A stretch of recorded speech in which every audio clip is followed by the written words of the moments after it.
നമുക്ക് ജീവൻ ഉണ്ടാകുവാനും സമൃദ്ധമായ ജീവൻ ഉണ്ടാകുവാനും അത്രേ യേശു വന്നിരിക്കുന്നത്. എന്നാൽ പിശാച് വന്നിരിക്കുന്നത്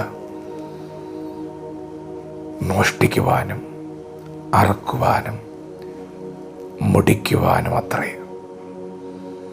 പ്രിയപ്പെട്ടവരെ, ഇന്ന് പകൽ നിങ്ങൾക്ക് സമൃദ്ധമായ ജീവൻ നൽകുവാൻ യേശു നിങ്ങളുടെ അരികിൽ വന്നിട്ടുണ്ട്. നിങ്ങൾ കേട്ടുകൊണ്ടിരിക്കുന്ന ഈ വചനത്തിലൂടെയാണ് ആ സമൃദ്ധമായ ജീവന്റെ വ്യാപാരം വെളിപ്പെടുന്നത്. ഈ വചനം നിങ്ങൾ ഗ്രഹിക്കുമ്പോൾ, ഈ വചനം നിങ്ങൾ വിശ്വസിക്കുമ്പോൾ, ഈ വചനം നിങ്ങളുടെ അകത്ത് കടക്കുമ്പോൾ, ഈ വചനം നിങ്ങളുടെ അകത്ത് വസിക്കുമ്പോൾ, വിശ്വസിക്കുന്നവൻ്റെ ഉള്ളിൽ നിന്ന് തിരുവെഴുത്തു പറയുന്നത് പോലെ ജീവജലനദികൾ ഒഴുകുകയാണ്. ഇന്നു പകൽ നിങ്ങൾ കേട്ടുകൊണ്ടിരിക്കുന്ന വചനം നിങ്ങൾ വിശ്വസിക്കുമ്പോൾ അത് ജീവനായി വ്യാപരിക്കുകയാണ്. എന്നാൽ പ്രിയപ്പെട്ടവരെ, പിശാച്, കള്ളൻ വരുന്നത് ആദ്യം നിങ്ങളുടെ അകത്ത് വ്യാപരിക്കുന്ന ജീവനെ മോഷ്ടിക്കണം. ആ ജീവനെ വെറുതെ ഒന്നും മോഷ്ടിക്കാൻ പറ്റില്ല. ജീവൻ നിങ്ങളുടെ അകത്തുണ്ടെങ്കിൽ പിശാചിന് അങ്ങനെ എളുപ്പത്തിലൊന്നും നിങ്ങളെ കീഴടക്കാൻ കഴിയില്ല. നിങ്ങളിൽ വ്യാപരിക്കുന്ന ജീവൻ വചനത്തിലെ ജീവനാണ്. വചനം ദൈവമാണ്. അങ്ങനെയൊന്നും നിങ്ങളെ പെട്ടെന്ന് കീഴടക്കാനൊന്നും പിശാചിന് കഴിയില്ല. പിശാചിന് ആദ്യം നിങ്ങളുടെ അകത്ത് വ്യാപരിക്കുന്ന ജീവനെ മോഷ്ടിക്കാൻ പദ്ധതിയുണ്ട്. ജീവൻ നഷ്ടപ്പെട്ടു കഴിഞ്ഞാൽ നിങ്ങളെ അറുക്കുവാനും മുടിക്കുവാനും അവന് ആഗ്രഹമുണ്ട്.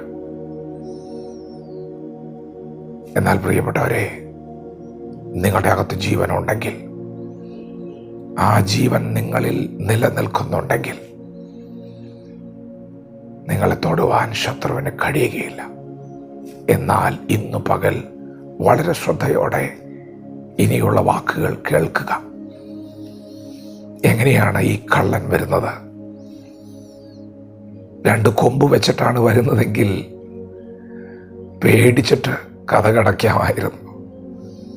എന്നാൽ തിരുവെഴുത്ത് വളരെ വ്യക്തമായി നമ്മോട് സംസാരിക്കുന്നു.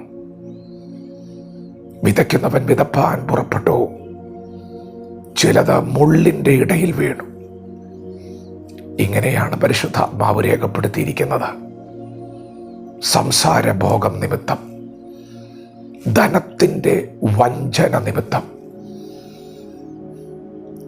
ഈ ലോകത്തിലെ ചിന്തകൾ നിമിത്തം, മറ്റ് വിഷയമോഹങ്ങൾ നിമിത്തം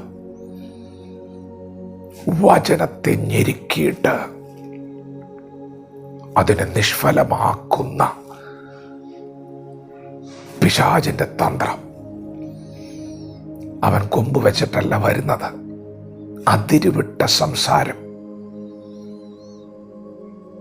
നമ്മുടെ നാവിൽ നിന്ന് പുറത്തു വന്നാൽ അകത്തു വ്യാപരിക്കുന്ന ജീവനെ അവൻ മോഷ്ടിക്കും, വചനത്തെ ഞെരുക്കും. എന്തിനാണ് വചനം വന്നത്? അത് നല്ല നിലത്ത് വീണപ്പോൾ തിരുവെഴുത്ത് പറയുന്നു, 100 മേനി വിളഞ്ഞു.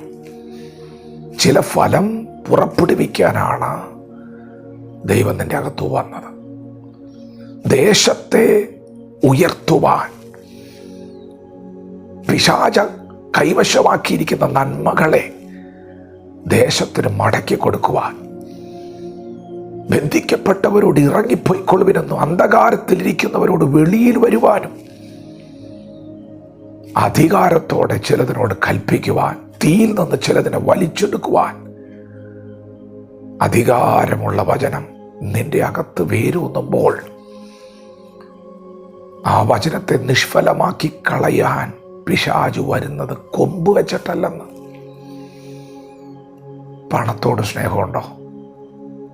തിരുവെഴുത്ത് പറയുന്നു, ധനത്തിൻ്റെ വഞ്ചന, ദ്രവ്യാഗ്രഹം സകല ദോഷത്തിനും മൂലകാരണമാണ്.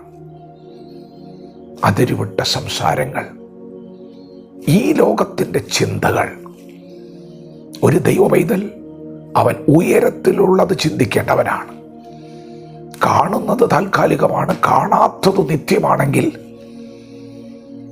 അവൻ കാണേണ്ടത് ഉയരത്തിലുള്ളതാണ്. ഈ ലോകത്തിലെ ചിന്തകൾ നിങ്ങളുടെ അകത്തെ ജീവനെ മോഷ്ടിക്കാൻ സാധ്യതയുണ്ട്. പ്രിയപ്പെട്ടവരെ, നാം എപ്പോഴും ഉണർന്നിരിക്കണമെന്നും ജാഗ്രതയുള്ളവരായിരിക്കണമെന്നും ദൈവം നമ്മെക്കുറിച്ച് ആഗ്രഹിക്കുമ്പോൾ എന്തിന് വചനം വന്നു? സമൃദ്ധമായ ജീവൻ നൽകുവാൻ. നിങ്ങൾ എന്തു വില കൊടുത്തും ഈ ജീവനെ നിലനിർത്തണം. ശത്രുവിന് നിന്റെ അകത്തു വ്യാപരിക്കുന്ന ജീവനെ മോഷ്ടിക്കുവാൻ നീ ഒരവസരം കൊടുക്കരുത്. അവൻ്റെ തന്ത്രങ്ങളെ നാം അറിയാത്തവരല്ലല്ലോ. നിന്റെ അകത്ത് ജീവൻ വ്യാപരിച്ചാൽ അതൊരു ദേശത്തിനു വേണ്ടി, ഒരു പട്ടണത്തിനു വേണ്ടി അല്ല, ഒരു രാജ്യത്തിനു വേണ്ടി ദൈവം കരുതി വെച്ച ഒരു നദിയാണ്. ജീവജല നദി. കടന്നു ചെല്ലുന്നിടത്തൊക്കെ ജീവന്റെ വ്യാപാരം. ഇന്നു പകൽ നിലനിർത്താമോ? പ്രതികരിക്കാമോ? അങ്ങനെയെങ്കിൽ ദൈവം നിന്നെ ശക്തമായി ഉപയോഗിക്കാൻ പോവുകയാണ്. വചനത്തെ ഏറ്റെടുക്കാം. ദൈവം നമ്മെ ഓരോരുത്തരും ഈ പകൽ അനുഗ്രഹിക്കുമാറാകട്ടെ. ആമേൻ.